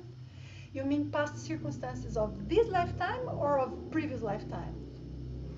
Even though the circumstances may have been negative, of course it's possible in both cases, if it's a circumstance of this lifetime or if it's the past lifetime. But you know what?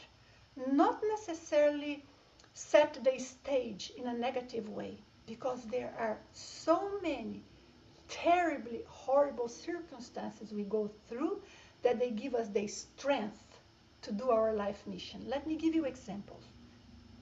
Sometimes there will be someone who will contribute, I'm going to bring ideas, to help people who used to be drug addicts, just a clinician, just a psychologist, and receive some people to do counseling. But if that person knows what it is to overcome that, if that person had to be in a rehab clinic for 3 years, if that person faced all the very hard challenges, perhaps even went to prison because of using drugs to a point that was unhealthy and completely inadequate. If that is the condition, doesn't it give the person a lot more of moral authority? Look what I'm saying, moral authority. Because what if we say somebody giving a speech on how you should conform with your life and be happy even if you are poor and you have to have 3 jobs. But that person was born within, a castle of gold with very rich conditions. Wonderful that the person is doing that. And maybe the person is helping a lot and is doing an excellent job. But when the person had gone through that, it's almost as if when something is said or done, it comes with more energy. It gives us strength to the message. So a negative circumstance only reflects negatively when we allow that to put us down and we do not raise up again. Because we will have difficult phases, but then we learn, we think, we go. The important thing is we don't give up. I think that is super important. We don't give up. It may take longer, maybe harder, or maybe easier. It may surprise us. Boom, we get very quickly to the point we wanted to. But what we have to think is negative situations not necessarily are a hindering factor. They may be exactly what is going to help us be able to do what we have to do. They may be exactly what shows us the areas that we can contribute with or that we have to improve inside of ourselves. So it depends. Of course, if we were talking about a warlord that killed millions of people, and unfortunately we have had many throughout history, that negative past circumstance can be very aggravating, because until that person gets minimally balanced in terms of the karmic connections, as we said before, it's a lot of hard work. Adjust this, go through that, and situations may be tough. The person may feel very negative. But if we are talking about mistakes we have had, and maybe situations in which we were victims, because of course everything happens for a reason, but it doesn't mean in the right proportion, in the right moment. There are situations in which we are a victim of, a plot or something that was unexpected, but life balances out. Life balances out. The real, true, serious mistake will have to be balanced out. The moments we were a victim will be balanced out sooner or later. Do you understand what I mean? So we have to learn the aspects the unethical aspects, just to put a very general word, inside of us that made us do very bad things, or we will have to have opportunities to recover the evolution that we would have had we not fallen real victim, true victim of a certain situation. So this will be balanced out. So that's why I think definitely negative circumstances set the stage, but not necessarily for a long time, not necessarily for the wars, and not necessarily that is something that is imprinted, engraved in stone. We change that, and that may very well be an important tool. And of course, I do not know what you are talking about, so I can only give you these ideas for you to ponder. So Andy is thanking us. I'm glad you are here, and I hope gave you lots of ideas. And I have a question from Kendall. Be very welcome. Let me check here. Question. Do you ever worry about chakra spinning during velo, or does velo take care of all the chakras in your body? It takes care of all the chakras. It balances out the activity, this distribution. If there's accumulation of energy, it balances out because redistribute. If it's lacking energies, it goes there. And the activation per se, meaning the proper level of activity of each chakra, is what we gain with velo. A bit out of context, but I thought was worth answering. It's not such a difficult thing or so complex question. Thank you, Kendon, for participating. And then we have a question from Andy. Do you think this is true? As so we learn through contrast. Contrast helps us to understand better who we are. Contrast also serves to generate intense feelings. I don't think this is true. I think this is sometimes part of life.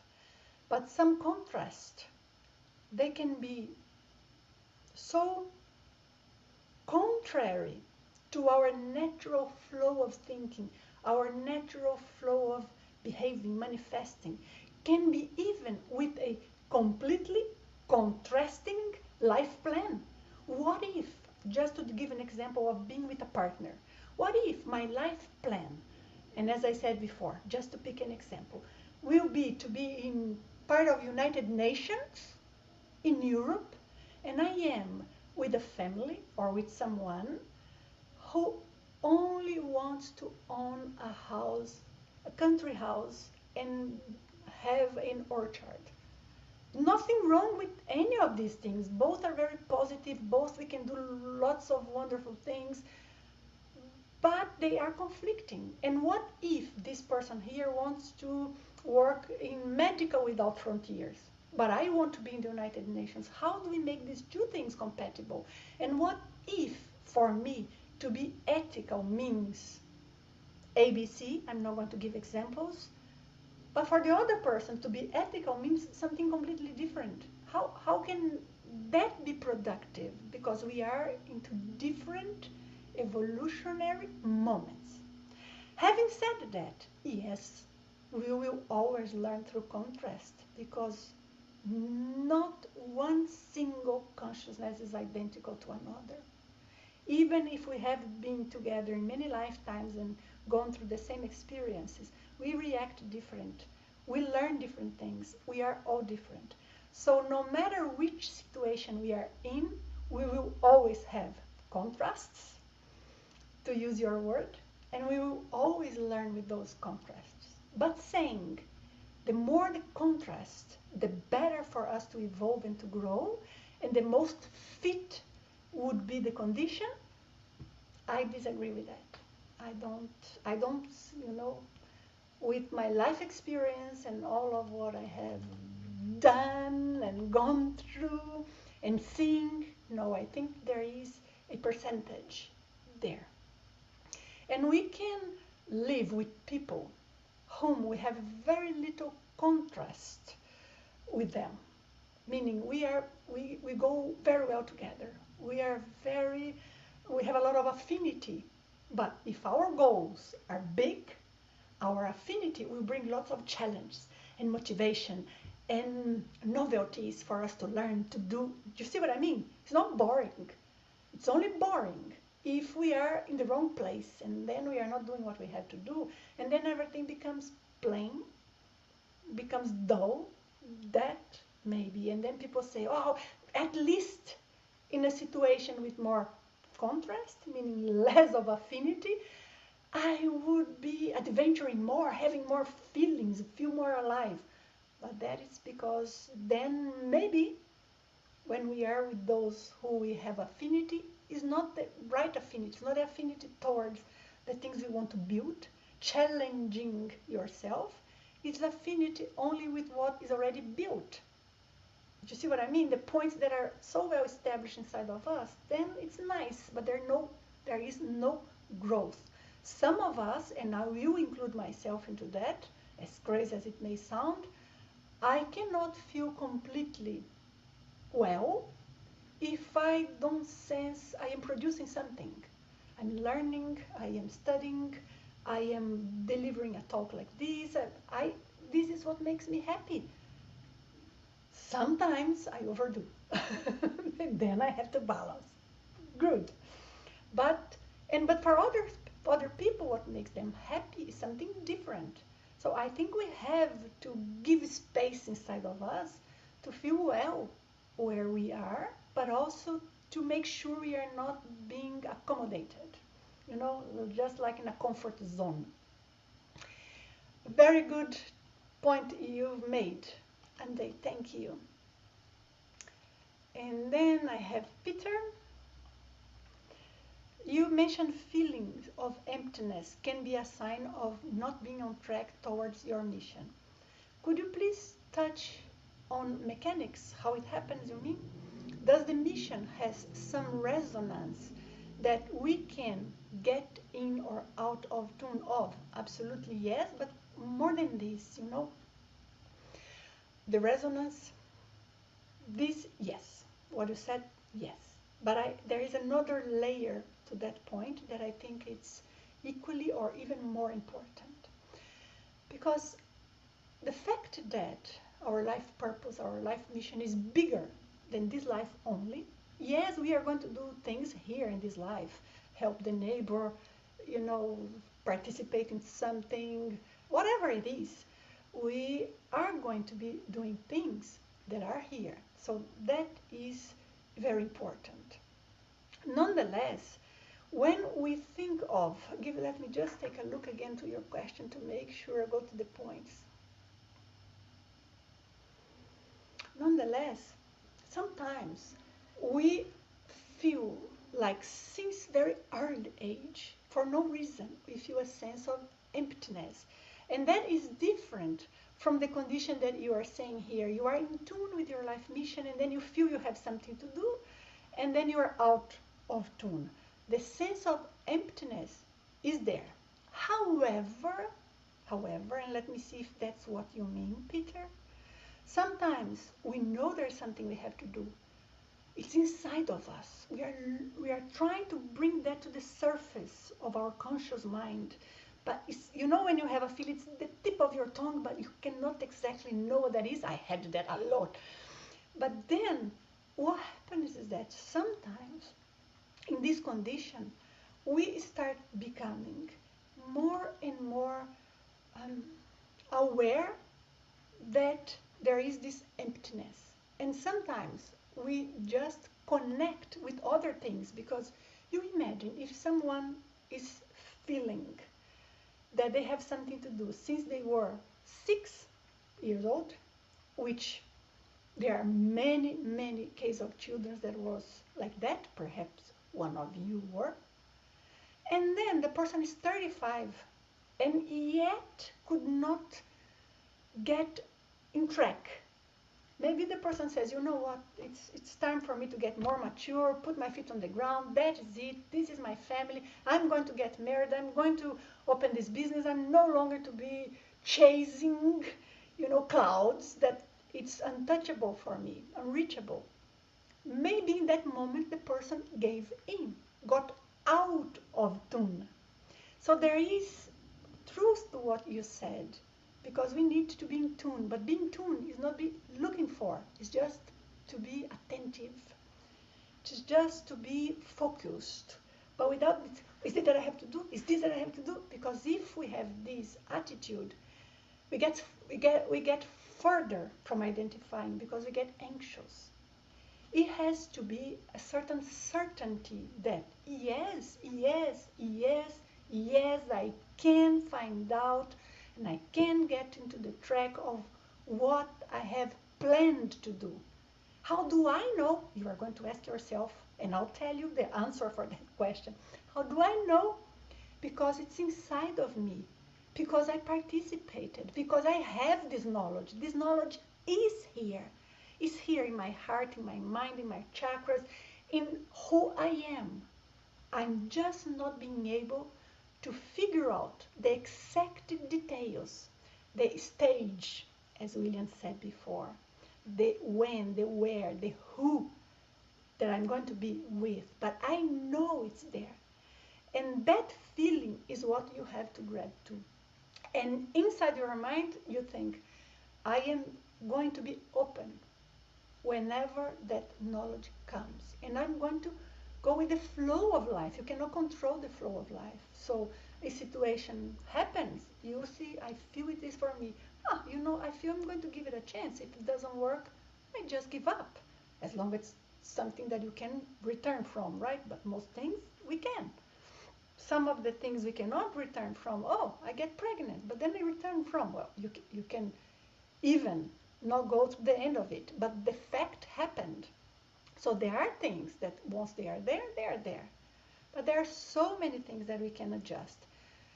And one of the techniques that I used for me was to go into that persistent feeling. And I would try and read things, study things, and many things were interesting.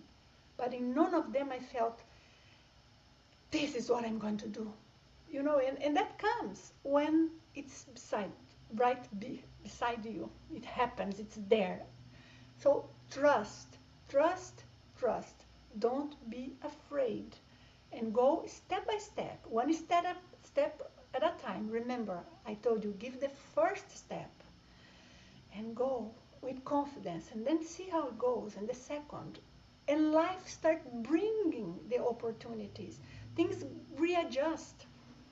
That is very, very important. I hope I could address, because I understand what you are trying to ask, but it's very difficult to answer in a yes or no manner. Because many times, yes, we get out of tune, we disconnect, because we want to do something, we get tired. Okay, now I'm going to dedicate only to my career. We completely removed from inside of us the idea that besides a career, perhaps there's something else I had to do, I wanted to do. So I hope I answered, Peter. Thank you.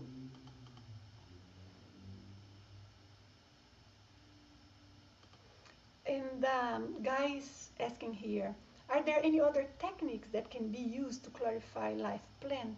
There are, Guy, yes. But I thought that those that I presented to you are the ones that we have to start with. But we have other techniques, absolutely. Sometimes even a past life recall can clarify something. But hear what is inside of yourself first. But use a self-criticism. Otherwise, if someone is too sensitive, they start getting with the energies of other people around and they just go with it. No, you have to distinguish your energy from the energy of others. But I guarantee to all of you, you already have the potential for this. And just go. Let's start writing, putting things into place. I did not want to go too deep into this, because once we establish this, I have to work with you, I have to follow, I have to help you use your discernment. That's why I just presented the basic techniques that you can use, and that's safe. I'm going to offer a course that I call Force Field. It's a multidimensional energetic force field. And in this course, I'm going to be following you throughout the months of the course. It's 4 months, to help you progress with your exercise and recognize your sensations. For some of you, that may be a help. But what I recommend the most is the Consciousness Development Program. It's not for me. I'm not receiving anything from this video specifically. And you have 30% discount if you want to take it. I hope we have opportunity in the future for other deeper studies, because it's complex here to go deep into what we did not establish the basis to discuss in a way that doesn't sound mystical, just taken out of the hat. If you understand what I mean, that's very important. From what Guy was asking, I think it's very important that everything has a basis. Everything I'm saying has a very strong basis. It's founded into evidences and elements. Dovi, hi Dovi, it's been some time I don't see you. Can overcoming fear or anxiety itself be considered as a life mission, Or is it more specific to a situation that triggers fear and anxiety? Usually it's more the second, Dovey. However, this is not the life mission, but can be part of the life mission. This, yes. Because as I said, there are some aspects of us that they are very intricate, very, much part of who we are. And life after life, they keep coming with different degrees of intensity, but they are there. So it may be that in a certain lifetime, we are more challenged so that we can learn how to cope with anxiety, because anxiety exists, how to cope with that in a way that it affects us, our everyday life, less. That could be, but that would be just the first phase of a lifetime. Of a life plan. Because sometimes we go until 25 in a certain phase of our life plan. And then we go through another phase. And then everything is done here, and then it will expand to different areas. So this is part of what our lifetime entails, life task. Goodness, now I'm stumbling into the words. But I hope I could answer that. But I think one very important factor for us always to consider when we are talking about anxiety, difficulty in concentrating, and this sort of thing is energy. The quality of the energy around and the presences around. Because that is usually what interferes the most. And when we start going to the track of our life plan, anxiety reduces. It doesn't go away, but reduces. At least to a point that we already see what we have to work with. But nobody has a life mission or purpose of overcoming anxiety. No, that is a small part, if it is. Hope I clarified, Dovey, and I hope it made sense to you. That is the what I could make of your question. And then I have here a question that is, this is related to velo. It's not our topic, but I will answer. Energy builds up in my lower abdomen when I work with my energy via velo. Qigong, with my velo, Qigong, and during meditation, okay, it starts to build up to a point that I feel I will explode. But probably because it happens in all of these circumstances, it's because your energy, the chakra per se here in this area, start becoming more activated, and it may give us the impression of expansion, pulses, difference in temperature, pressure. Sometimes this is the opposite, the sensation of pressure inside. Sometimes we feel there is a pressure from inside out, from outside in. So this is a sensation of a chakra that is happening because of these different procedures. But because you are telling me here, Patricia, that is velo, Qigong, and meditation, so it makes me think that's more of a, how would I put it, characteristic of your chakra than the technique per se you are using. And you have to try and analyze if that's generated by you alone, only by your energy, or if there could be something external. Velo will help you identify that, because if you make the velo technique in a way that you are going deep, you will automatically identify the challenges that are related to that, and it may help you. Okay? We can do one day, one talk only about velo. I know there are so many questions, but observe. If it's on you, if it's an accumulation of energy, if it's a block, energetic block that you feel like that, and you become more aware in these moments, there are many things you have to check there. Jade, I'm not sure we answered a question from Jade. I get this and the next one, and I think we are finished. Is every karmic resonance accidentally created with every person we meet eternal? That the holokarmic, like the connection with all of the karmas and all people, credits and debits created with this person keep going and will never reach zero sum, it's not going to reach zero sum like it disappear. No, it's like what is done is done. But we reach a balanced. So if by zero you mean balanced, this and this I got balanced, yes, we reach balance. We reach balance because different situations start happening on top of what was already created. And then if it was something not balanced, we tend to go and adjust. But also, it's not only adjusting and getting to zero, right? It's improving, it's getting wonderful and better and lots of positive things.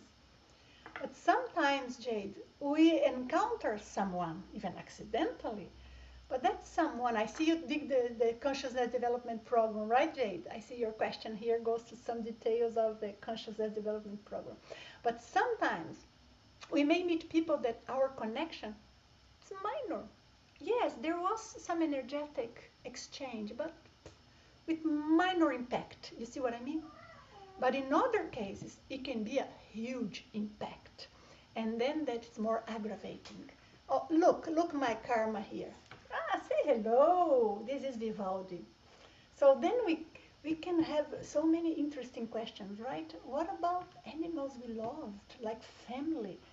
And when are we going to meet them again? What's their connection with us? And this energetic bond. And all of that is there for us to consider. And would that be part, as Jade is saying, of all of our network of consciousnesses we are connected with? I think so. But it's not like once it's established, it's eternal. It balances out. One thing nullifies the other, but by accumulation. It's not just I did something negative to one person and then I give that person something good and it's done. No. Whatever made me do that negative thing, the lack of lucidity, the lack of ethics, the lack of understanding, the lack of vision that made me act in that way has to be fixed too. So it's my evolution also that I have to take care of. Could you understand? And that's probably the hardest part. Very good. And then I have Namaskar. Is it possible to get over our unfulfilled dreams, missed opportunities and relationships in this life, so they aren't reasons to come back for another life if we don't desire them anymore? What a hard question you asked me, because I don't think it's possible to do it in the way you are mentioning. This happens, this will happen, but not necessarily just to get over. How do we get over something? By really getting over, right? By really growing so much beyond, that all of these aspects to us become natural, secondary. It doesn't hurt. We love them. We can embrace them. It's no longer part of what we have to fill our brain and our hearts with it. But the moment that we are thinking, I no longer want to deal with that in a future life, this means we probably will, because it's still affecting us. There is still a lot of energy interconnecting. But life and time adjust things. Eventually, in a future life, we may have already learned something that we don't know now. Life may be with a different circumstances and things may become easier. But the best ever we could do is to try to the maximum possible to balance out the situations here. What I wish I had done and I didn't. And of course, one thing that we can think of is, okay, we think in that way regarding the situations of this life. Can we imagine how many things, and I don't even like to think of that, how many things we have done in past lives that we wouldn't like to have done, that we didn't know better, but soon after we realized. or maybe that we didn't know it was not so nice and now we regret it, now we feel ashamed of it. Our life is full of that. Our life, I mean our existence. Us as a core, as a being, we are full of that. Why? Because we are evolving, because we are imperfect, because we do not master all of our abilities, all of our energies. We don't even know which are the abilities that we still don't have, but we will get to learn and grow throughout evolution. So the first thing we have to do is to look at ourselves and think, I could have done better, but now I learned. And I will make sure I don't make the same mistake next lifetime. That's the first thing we have to, to reinforce inside of us. And what is it that I have to change inside of myself so I don't repeat the same mistake? It doesn't help if we say, I don't want to see that person, I don't want that. This doesn't help. We have to look at it from the point of view of life is imperfect. I mean, life per se seems to have a big wisdom that is perfect, but within the whatever mechanism is there that is so well devised, it's lots of imperfect moments. And we are imperfect beings because we are not completely evolved, dealing with other imperfect beings which are not, or who are not evolved. And sometimes there is a clash between our imperfection, the imperfection of others, the immaturity of society, the tyranny of society. Some people are tyrannic. There are situations in our society that we have faced hundreds of years ago. It's still happening. And we have to shut up. So our life is full of that. We have to start by thinking, this is not the first time. There were many. This is not my only frustration. I have had many, perhaps worse. I have been victim of situations perhaps much worse. And I will still do lots of mistakes in this lifetime and in future ones because I am imperfect. But I am learning, I'm growing, and I would like to give myself an opportunity to check, see who I am, and try to alleviate the guilty or the sorrow or the frustration, or the wish to go back in time and try to see what I can do from now on. This can be done. Namaskar. This can be done. Absolutely can. And you know what we need to do this? Just a decision inside of us. But that decision is not easy because it means letting go of our identity in this lifetime. I do not know the details of the situation, but I'm kind of assuming an idea of what could be. So you imagine someone, and I don't know you, but you imagine someone who is 50 years old, and they look back and they say, you know what, I wasted 30 years of my life. And look what situation, I couldn't get anything I wanted. I failed in every aspect. When we decide, you know what, I'll let go of that, and I'll just consider, I will still do lots of mistakes. I will forgive myself, forgive the world, move on and decide to build a different feeling inside of myself. That's not easy because by creating a different feeling inside of ourselves, we are killing, in a way of speaking, of course, just a manner of speaking, we are killing the previous identity we had of someone who, you know what, I did this in my life, created this situation. We identify ourselves with the memory we have of our past. So are we able to let go of the life we have lived, not by ending life, but by letting go of the feeling we have about what have happened, so that we can replace that with a new feeling, a new vision? It's doable, but it's difficult. Because we human beings, now let's talk about instincts. Let's talk about the plasticity or lack of plasticity of our brain. we tend to attach to situations of the past, to our memories, to what have happened in the past. And then this makes this step difficult. But once we decide, it's doable, absolutely. And the other thing I want to say is that this technique called velo helps tremendously because it redistributes the energy. It helps the energetic connection of this body with the astral body, and therefore with the ideas that we have from other lifetimes and emotions that may be coming from other lifetimes. And especially, it prevents that spirits, other beings, influence us, makes us feel even worse than we would feel normally. Or perhaps we are feeling a frustration and a sense of unaccomplishment that is only being fomented by other negative spirits around. And we are sensitive, we end up getting it, we buy it, we assume that's a fact, and it becomes a catch-22. Think of all of these. I think I gave you some ideas to interpret this and to deal with this. And the last question I'm going to get is this one, okay? That was here from Mike. Balancing out-of-body experiences with physical life seems to be part of one life's mission.